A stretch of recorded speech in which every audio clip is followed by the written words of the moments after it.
Детективската барлога беше мрачно, студено и без никакви случаи.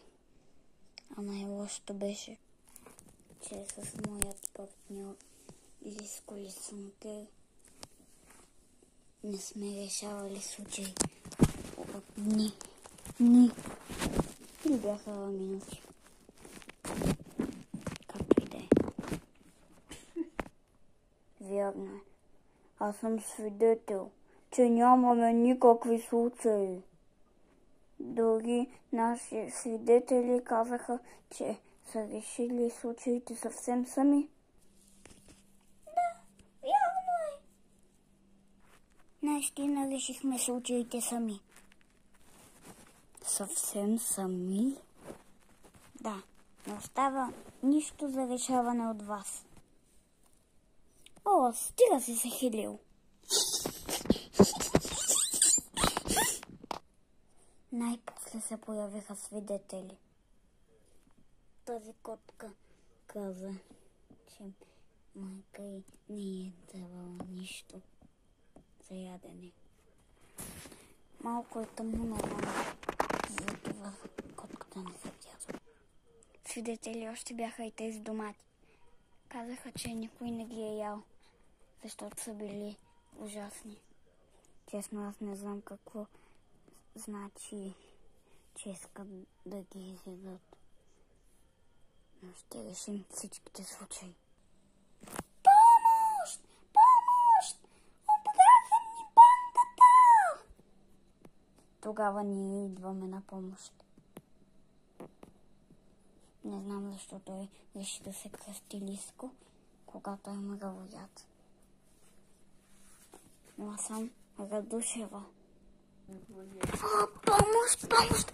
Някой ми открадна бастуна! Хи-хи-хи, аз взех бастуна на онази баба, защото беше клющава. Спокойно, бабо. Ще ти върнем бастуна. Ей, хамстеро, спри на място! Няма да ме хванеш. Поне изпусна бастуна. Благодаря, че ми напомни. Да взема и ето това. Този бастун. Заедно с мен. Хайде, тръгвам си. О, не, ще се измъкне. Да го хванем. Много си прав, Лиско. След него.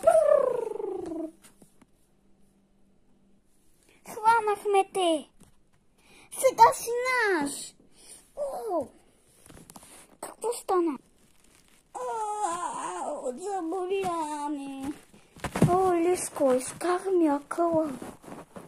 Знам, исках да скоча върху него, за да не му е вързано в кърпа бягството. Отмъщението се сервира студено. Чао. Върнахме ти бастуна, бабче. О, благодаря ви. Сега си тръгвам.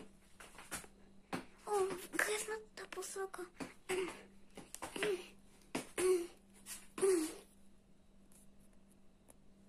Лиско, пореден лишен ден в случай днес. Да, много се права. Добре, до следващия път. Абонирайте се за нашия канал, за да гледате още такива филми.